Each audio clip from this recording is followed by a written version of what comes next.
मात्र भी अंतर नहीं। उसी प्रकार भोलानाथ जी में और हनुमान जी में भी किंचित मात्र भी अंतर नहीं है। शिव ही हनुमान जी हैं और हनुमान जी ही शंकर जी हैं, अलग अलग नहीं है। कई लोग प्रश्न करने लगते, महाराज अगर हनुमान जी शंकर जी हैं तो पार्वती जी कहां गई?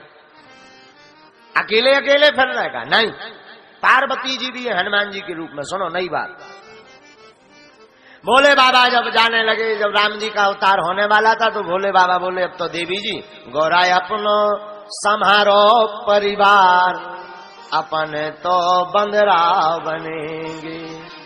हाँ, हनुमान जी बोले अब तो, शंकर जी बोले पार्वती जी गौरा अब तुम अपना परिवार संभालो, तुम गजानन की करियो उसार, अपने तो बंदरा, तुम गजानन की उसार करियो, खवाइयो पे बाइयो, हम जाई थे। पार्वती मैया बोली हुजूर कहां?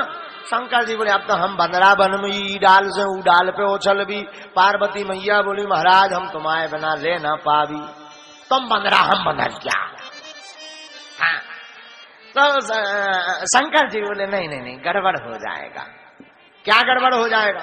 तुम बोले दरअसल क्या है कि इस बार हम ब्रह्मचारी रूप में जा रहे हैं, हमारा जो 11वां रुद्र अवतार होगा ब्रह्मचर्य का पालन करके होगा, तो तुम जा नहीं सकती। पार्वती मैया बोली महाराज ब्रह्मचारी बने रहा, लेकिन तुम बंदरा हम बंदरिया, क्या दिक्कत है? देखो हनुमान जी बंदर जैसे दिखते नहीं, बंदर है नहीं ना, इसमें भी किम पुरुष है हनुमान जी, कौन है ये पता ही नहीं, बंदर है कि इंसान जैसे है कि कैसे है। जो जिस भाव में देखे वैसे ही भाव में हनुमान जी दिखाई पड़ते हैं। लेकिन गोस्वामी जी ने तो कहा वानराणाम धीसम, वानरों के राजा तो है। तो हनुमान जी बोले, शंकर जी बोले अब तो हम बंदरा बनेंगे, हनुमान जी बनेंगे। तो कई लोग पूछते कि अकेले बने, पार्वती कहाँ है?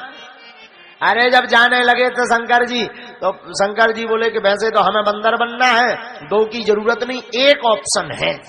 पार्वती मैया बोली वही ऑप्शन बताओ ताकि हम साथ रह सके। शंकर जी बोले हम बनेंगे बंदरा, तुम बनो हमारे बंदर की पूंछ। सो तमाओ भी हो गए दर्शन और हमाओ भी हो गए। शंकर जी बने बंदरा, पार्वती मैया बनी पूंछ और रावण की कट गई मूंछ। आओ, यही पूंछ के कारण तो रावण की मूंछ कटी। पूंछ का ही चमत्कार पूरी लंका में रहो, जहां तहां केवल हनुमान जी की पूंछ रही, पूंछ, और रावण की कटी मूंछ।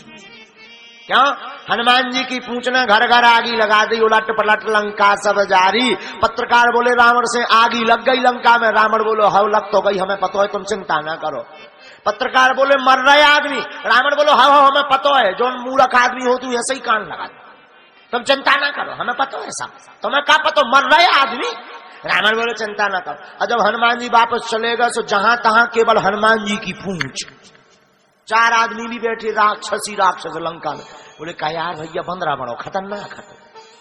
दूसरा बोलो हतो तो, तीसरा बोलो तुम बंदरा की बात कर, पूंछ नहीं देखी है, पूंछ कितनी खतरनाक। हाँ बोले यार हाई भाई साहब डेंजर एरिया है तो।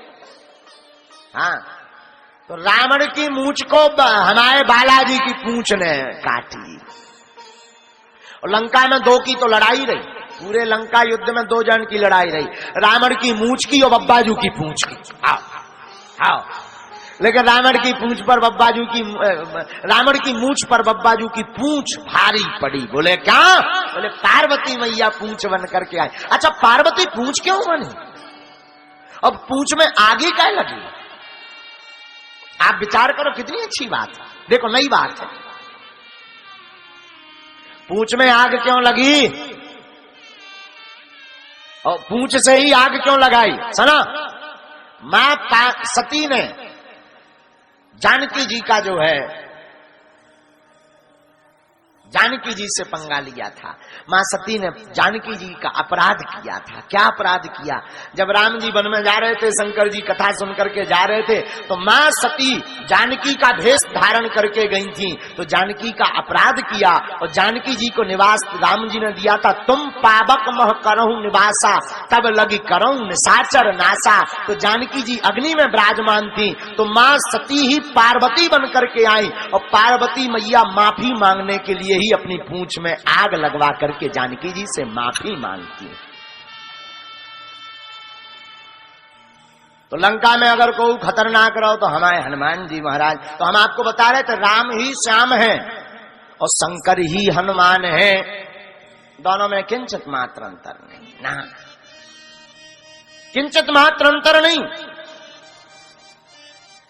बिल्कुल भी अंतर नहीं, दोनों एक हैं। आहा, क्या कहना भैया। एक बात और, बुरा मत मानिएगा, कान खोल करके सुनिए। भगवान की कथा, भगवान के बारे में वही जाने जह देह जनाई, जानत तुम्हें हुई जाई। राम जी को वही जान सकता जिसे राम जी जना दे। कथा तो खूब सुनो, पर चित्त में तभी चिपकेगी जब राम जी कृपा करके तुम्हें अपना लेवेंगे। वरना कई जन कथा में अजीरन हो जात, अजीरन कहूं पेट गड़बड़, कहीं चलाओ घरे। अच्छा एक बात और आप सुनना, कथा में आप जब तक बैठोगे तब तक आपको संसार की ध्यान नहीं आएगी। आती है? नहीं आती। कथा में तो केवल गोविंद की याद आती है। जगत का ध्यान आता है कथा के बाद, वृथा का स्मरण कथा में नहीं आता। और जो कथा सुनता है उसकी वृथा मिट जाती है, क्योंकि जन्म जन्मों का पाप, जन्म जन्म के दुख मिटाने वाली केवल भागवती कथा है। भागवत है कल्पवृक्ष। ऐसा कौन सा संसार में प्रश्न है जिसका समाधान नहीं? ऐसी कौन सी समस्या है जिसका उत्तर श्रीमद् भागवत रूपी कल्पवृक्ष में नहीं है? सब कुछ व्याप्त है, लेकिन सुनने की जरूरत है। सुनने का मतलब होता श्रोता। कल हम कथा में श्रवण करवा रहे थे महात्मा में आपको, तो कल में आपने श्रवण किया धुंधकारी का कल्याण हुआ। गोकर्ण जी ने कथा सुना करके धुंधकारी का कल्याण किया और धुंधकारी ने भागवत की महिमा भी गाई। धन्या भागवतिर वार्ता प्रेत पीड़ा विनाशिनी, प्रेत पीड़ा विनाशिनी। धन्य है भागवत की कथा। धुंधकारी कहते जो मुझ जैसे महापापी का तरन तारण कर दिया। अरे भैया, जब धुंधकारी जैसे महापापी तर सकत तो क्या हम आप नहीं तर सके?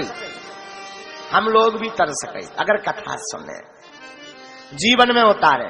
तो आगे कथा क्रम में महत्व में नियम बताया गया। जो कथा श्रोता हो वो 7 दिन तक ध्यान पूर्वक कथा सुनो। जो कथा यजमान बने, श्रोता है जो, नियम क्या है? 7 दिन तक ब्रह्मचर्य का पालन करना चाहिए। 7 दिन तक असत्य नहीं बोलना चाहिए कथा सुनने वाले। 7 दिन तक झूठ नहीं बोलना चाहिए। 7 दिन तक मिथ्या वाणी नहीं बोलनी चाहिए। 7 दिन तक द्वेष भावना नहीं रखनी चाहिए। जो आवे सो से भगवान रूप ही मानना चाहिए।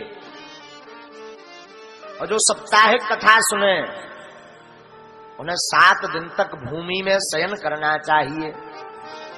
भूमि मतलब जमीन, और हो सके तो उपवास रहे। हाँ, हो सके भोजनम तु वरम मन्ये कथा श्रवण कारिकम, नोपवासो वरः प्रोक्तः कथा विघ्न करो यदि।